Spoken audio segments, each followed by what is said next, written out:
Salut, c'est le serviteur de Dieu Pamphile Unjo. Peut-on appeler quelqu'un père spirituel dans la foi, c'est-à-dire dans l'évangile, dans le corps de Christ? Oui. Alors, qui sont ceux-là qui en soi disent non? Ce sont ceux-là qui n'ont pas compris ce que Jésus-Christ voulait dire dans le livre de Matthieu, le chapitre 23, du verset 9 au verset 10 que nous lisons. Matthieu 23, le verset 9 à 10, la Bible dit: et n'appelez personne sur la terre votre Père, car un seul est votre Père, celui qui est dans les cieux. Ne vous faites pas appeler directeur, car un seul est votre directeur, le Christ. Alléluia. Vous savez, Jésus-Christ s'adressait à la foule et à ses disciples en ce qui concerne l'attitude, le comportement, la manière de vivre des scribes et des pharisiens. Les pharisiens et les scribes étaient des personnes qui mettaient des charges lourdes sur le dos du peuple. C'était des personnes au fait qui aimaient les premières places.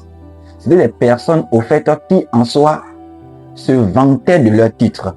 C'était des personnes qui en soi qui disaient de faire des choses mais que eux-mêmes ils ne faisaient pas. C'était des personnes au fait qui ne reflétaient pas le titre qu'ils portaient. Alors Jésus-Christ va les dire: n'appelez personne père. Il les faisait comprendre qu'en réalité, il parlait en parabole au peuple et aux disciples. Ne les appelez pas au fait ces personnes comme des docteurs. Ne les appelez pas ces personnes comme des pères. Ils ne sont pas dignes d'être des pères. Vous savez, l'apôtre Paul a compris cette révélation. C'est pourquoi il pouvait appeler Timothée mon fils dans la foi. Et écoutez le conseil qu'il va nous donner dans 1 Corinthiens, le chapitre 4, le verset 15 à 16. Écoutez ce qu'il va dire à l'église au Corinthe. Car quand vous aurez 10 000 maîtres en Christ, vous n'avez donc pas plusieurs pères, puisque c'est moi qui vous ai engendré en Jésus-Christ par l'évangile.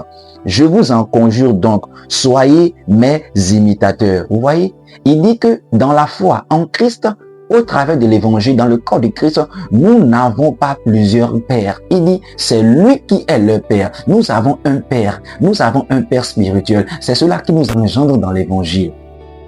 Et non seulement il nous engendre de l'évangile, mais c'est celui-là que nous pouvons imiter, de la manière dont il imite Christ. Il reflétait Christ. Paul révélait Christ. Il était une personne par laquelle on pouvait voir Christ. C'est pour cela qu'il peut s'attribuer ce titre de père. Parce qu'il n'était pas seulement père en tant que titre, mais il reflétait Christ. Il reflétait le caractère d'un père pour ses enfants. Et c'est de cela Jésus-Christ refusait là-bas. Et c'était la révélation qui était cachée. Les scribes ne le faisaient pas. Les pharisiens ne le faisaient pas. C'est pour cela qu'il y en a plusieurs types de bergers qui n'ont pas le cœur d'un berger, qui n'ont pas le cœur d'un père. Ils n'ont pas le cœur d'un père. Ils n'ont pas le cœur d'un père spirituel. C'est une question de cœur. Alléluia. C'est une question de cœur. Donc, il est important pour le comprendre que Jésus-Christ n'interdisait pas la notion de père spirituel, mais il interdisait l'attitude, le titre, le cœur des personnes qui n'étaient pas qualifiées d'être appelées père spirituel. Alléluia.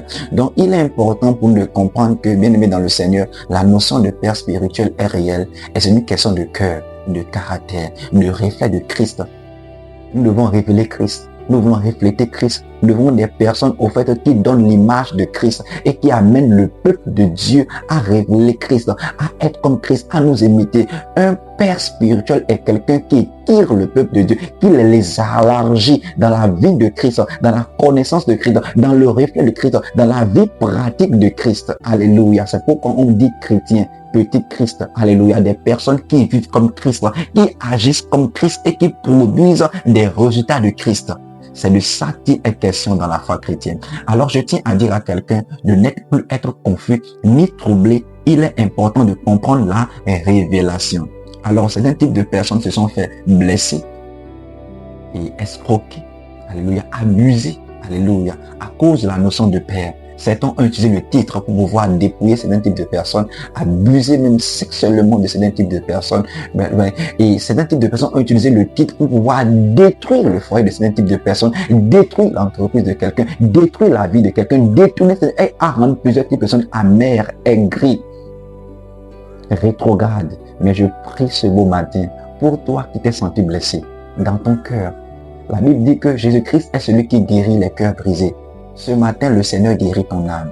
Il guérit ton cœur. Et il te conduit vers un berger selon son cœur. Il te conduit vers réellement un Père.